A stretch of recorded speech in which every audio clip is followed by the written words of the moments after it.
SwayamPrabha. Digital India. Educated India.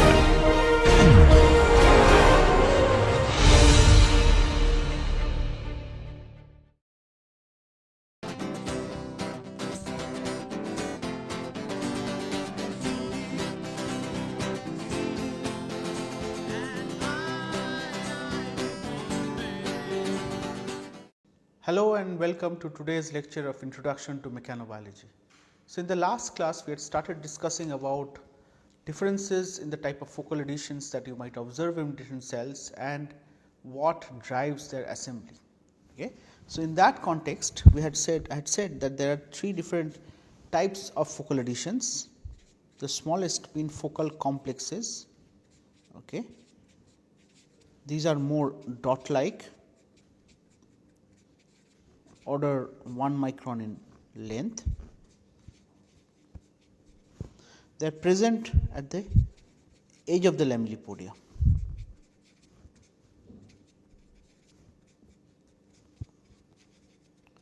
And these are typically short lived.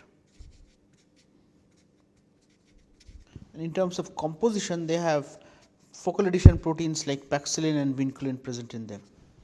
Okay. So, from focal complexes, these focal complexes mature into larger focal adhesions.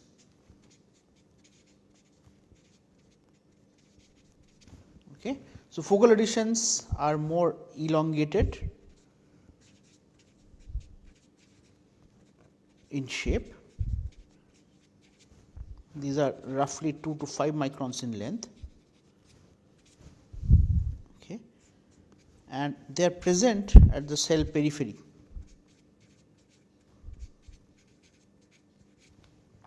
And in addition to paxillin and vinculin, so of course integrins are always there, you have many more proteins including tailin and alpha actinin. Okay, so this pen is not working. Okay. So, these focal adhesions are present at the cell periphery. So, from focal adhesions, in addition, you can have fibrillar adhesions.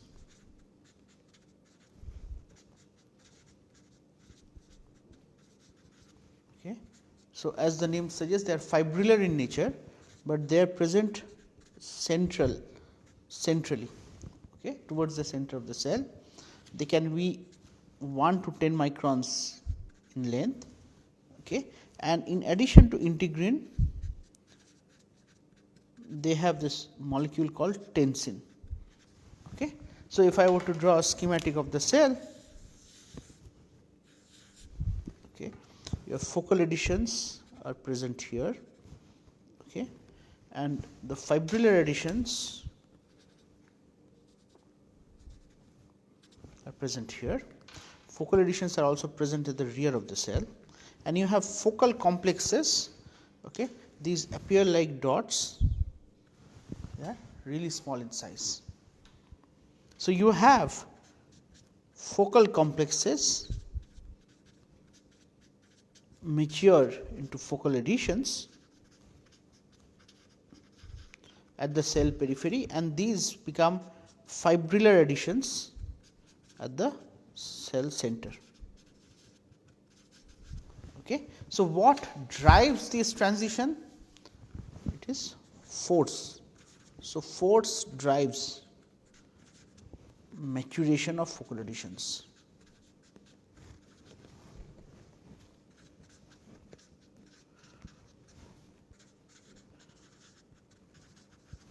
Okay. So, this requires force, and one of the first studies which demonstrated that was by the group of Sasha Bershetsky at Weizmann. Okay. So, what he showed was by exerting force. So, you have a cell here sitting on a substrate connected by adhesions, and he took a pipette, rolled it on the cell edge, and he showed that. So, in top view you can see that wherever you put the pipette, next to this you see growth of focal adhesions. Okay. So, this was done with GFP vinculin transvected fibroblast.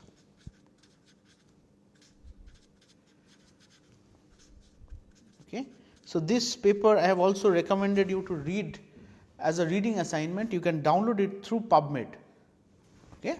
So, however, though this experiment demonstrated that forces are required for driving the growth of focal adhesions, it is difficult to quantify the forces.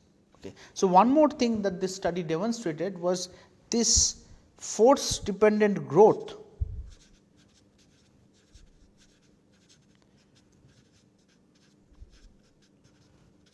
occurs at integrin adhesions, at integrin based adhesions.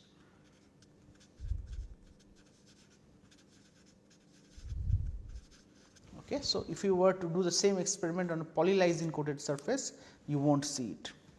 Okay. So, the problem with this particular experiment, not the problem, the caveat is that you cannot measure the forces directly. So, this called for an alternate approach or technique to, so that you can quantify these forces. So, one of the approaches which was developed by Benny Geiger and Sasha Borshetsky at Weizmann was, what they did was they took a substrate, a patterned elastomer, where they coated fibronectin spots on top of this elastomeric substrate. So, this elastomer was PDMS. Okay. So, the grid like location spacing of these dots will allow you to quantify how much one of these dots get displaced when cells are sitting on that, and by multiplying this by the local force, you know what is the force exerted at that particular point. Okay. So, through this experiment, what they found was, if you take a cell, okay, you have these adhesions,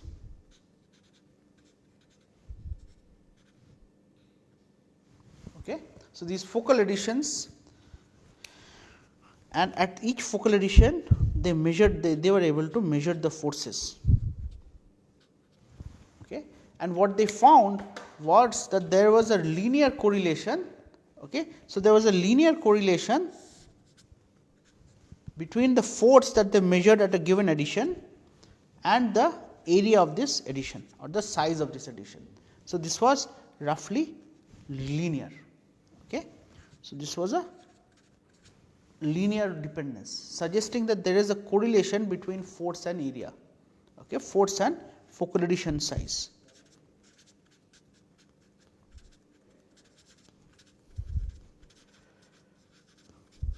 Okay. So, not only the correlation holds between force and focal adhesion size, if you were to track the intensities, because this experiment was done with GFP transfected cells, GFP vinculin transfected cells, you can track the total intensity of a given focal adhesion and the force measured at that point. Once again, you have this linear correlation. Okay. Size and force and intensity and force, which means that given if a focal adhesion is bigger, there is increased amount of localization of that protein at this adhesion.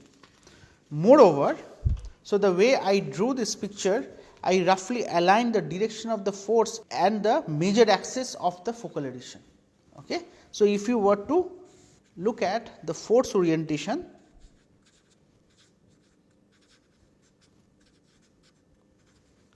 and the focal adhesion orientation. So, by fitting an ellipse to each of the focal adhesions, you can find out the angle of the major axis, and they found was even there was some correlation. So, there was kind of a linear correlation. Okay. So, still this establishes an association between force and focal adhesion size, but it does not say what is the directionality of this association. Okay. So, to demonstrate that or to test that, what they did was they did experiments in the presence of this drug called BDM. So, what does this drug BDM do? It relaxes cells, or in other words, cells exert lesser forces. Okay. So, you are perturbing the magnitude of the forces which the cells were exerting. Okay. So, what they observed by doing this experiment,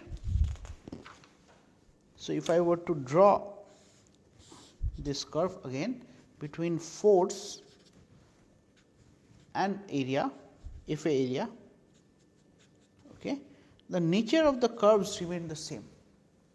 Okay. So, if earlier points were up here, in the presence of drug, these points shifted to the left, but they fell on the same line. Okay. And on top of that, you could find out, okay, a force. So, this line has a non-zero intercept. Okay. So, has a non-zero intercept, and you can also find out the slope of this line. The slope of this line was roughly 5.5 nanonewton per micron square. So, this was the average force sustained by a focal adhesion of size 1 micron square. So, 1 micron square focal adhesion sustains a force of 5.5 nanonewton. Okay. So, and if when they did the experiment of trying to see as a function of time, okay, how the force dropped. Okay. So, when you administered the drug, let us say this is time 0 when the BDM drug has been added. Okay. So, before that point you have some constant value, and then these values after beyond this transition point they start to drop. Okay. So, correlated with this particular drop in focal adhesion force, when they also plotted the focal adhesion, the total intensity, okay, this also exhibited a drop. Okay. So, this is for this axis and the blue is for this red axis. Okay. So, once again, so concomitant with drop in force, there was a linear drop in the total intensity of the focal adhesion, and also, so these were correlated, perfectly correlated. So, this experiment suggests that tension or force exerted by cells at focal adhesions actually stabilize the focal adhesion.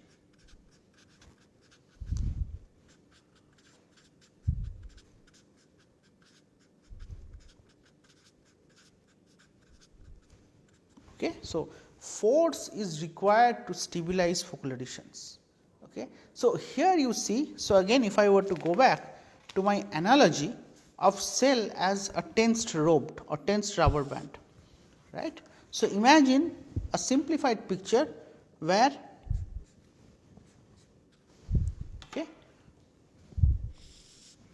so this is my substrate, this is my theoretical cell, okay, which is like a tensed rubber band.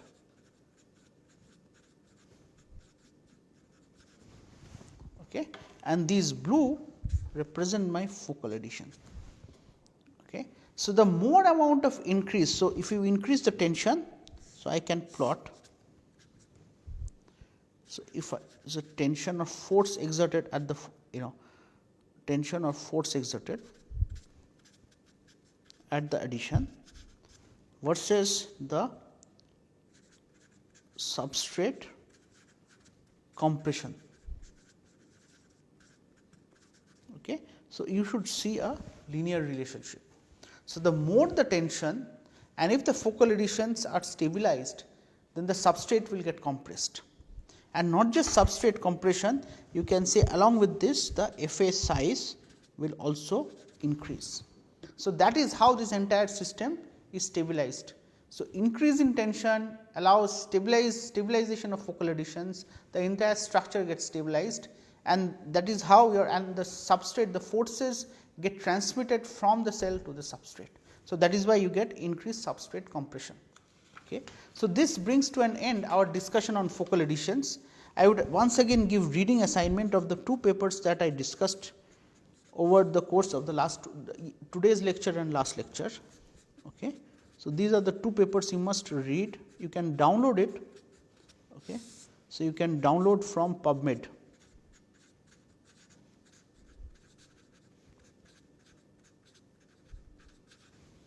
First paper is Rivlin et al. Journal of Cell Biology 2001. The second paper is Balaban et al. Nature Cell Biology, again 2001. So, these were two landmark papers which demonstrated the influence of forces in regulating focal adhesion size. Okay.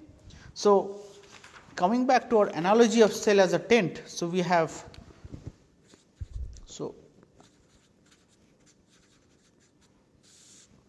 discussed the ECM, we have discussed focal adhesions. Okay. Now, we will come to the cytoskeleton, right.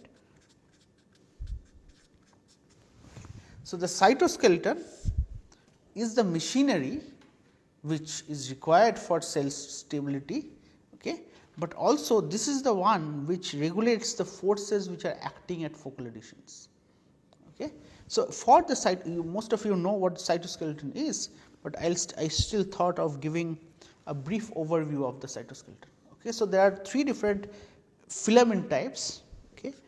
One made of actin, one made of microtubules, one made of intermediate filaments.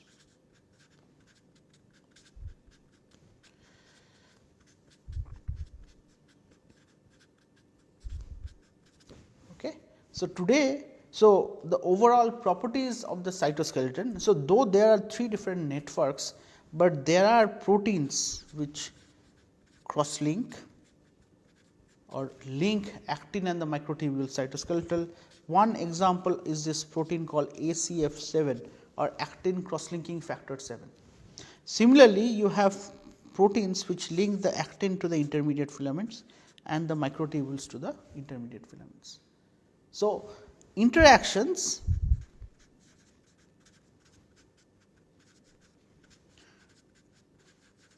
between the three filament types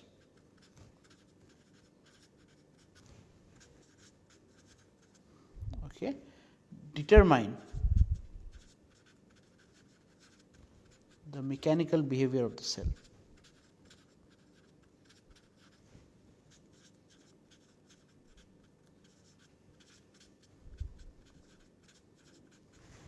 Okay. So, today we will get started with discussing actin.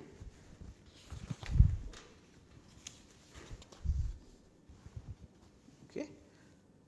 So, actin is actually one of the most abundant proteins. Okay. So, one of the most abundant proteins.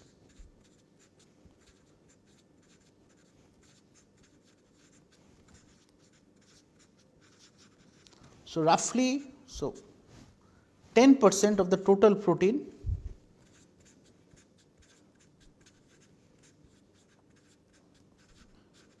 in eukaryotes is made of actin.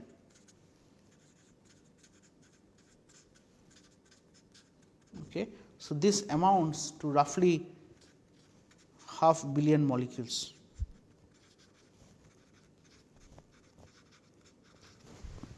Okay. So, if you look at an adherent cell, so if I were to draw an adherent cell, let us say if I draw a cell like this and I look at the actin cytoskeleton, you might have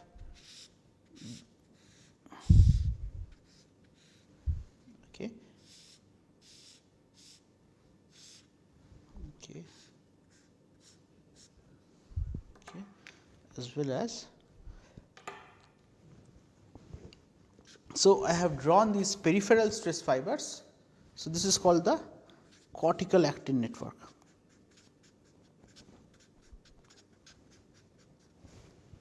Okay. So, these ones are called transverse dorsal arcs. Okay. These ones are called dorsal stress fibers.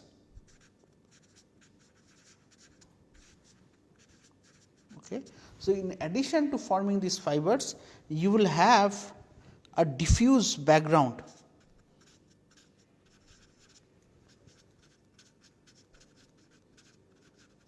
So, these are referred to as a network contraction array.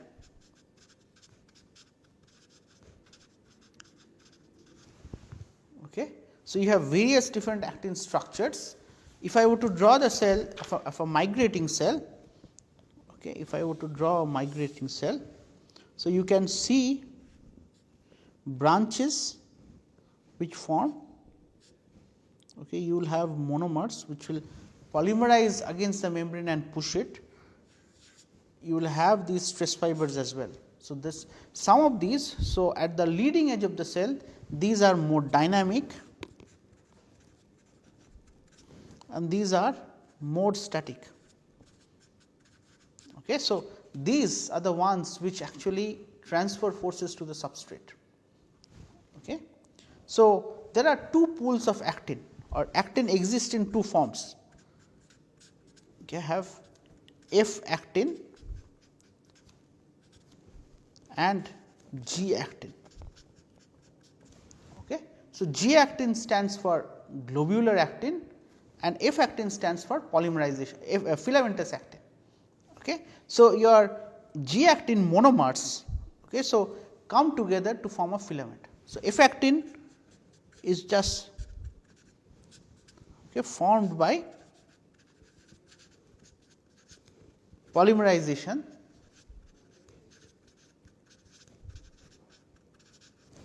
of G actin. Okay. So, what has been demonstrated by a range of studies by lot of researchers, that if you take monomers, okay, and these apply for multiple different type of processes. Okay. So, what you first need is the formation of a nucleus, okay, for some of these monomers, and then, okay, and then spontaneously these nuclei assemble in straight line, and then you have these monomers getting added, and okay. So, these monomers then come. So, this entity is called a nucleus. Okay. So, these green dots are my G actin and this is my filament forming.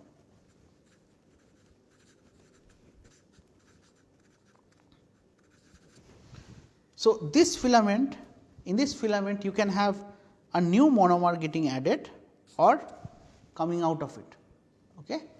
Similarly, you can have addition or removal from one end. Okay. So, in steady state, okay, your filament length will roughly remain constant,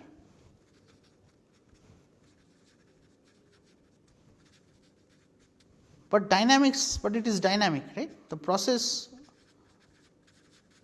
of addition, so process of addition is polymerization or removal, which is depolymerization, will continue. Okay. So, if I were to plot it in terms of time, so it takes quite some time for these monomers to come together, form a nucleus, and then once the nucleus is formed, you have quick formation of a filament. Okay. So, my y axis is the mass of filament or filament content. But if I provide a nucleus, then this process is much hastened. Okay. So, this is when you add a nucleus. Now, this filament formation does not happen at all times, but will require a critical concentration. Okay. So, if I plot the monomer concentration, okay, so below a certain threshold, okay, below a certain threshold, you will have, if you keep on adding monomers, your mass of the monomers will keep increasing. but once this threshold is crossed, okay, your monomer concentration will remain constant, but your filament concentration will increase. Okay. So, this is your filament and this is your monomer. Okay. So, this is a critical concentration. So, Cc, so this represents the concentration of unassembled monomers at steady state. Okay. And this has been found to be 0.1 micromolar. Okay. So, in next class we will continue from here and discuss how actin filaments grow, what kind of network you can form and how can you measure the forces exerted by these actin networks. Thank you for your attention.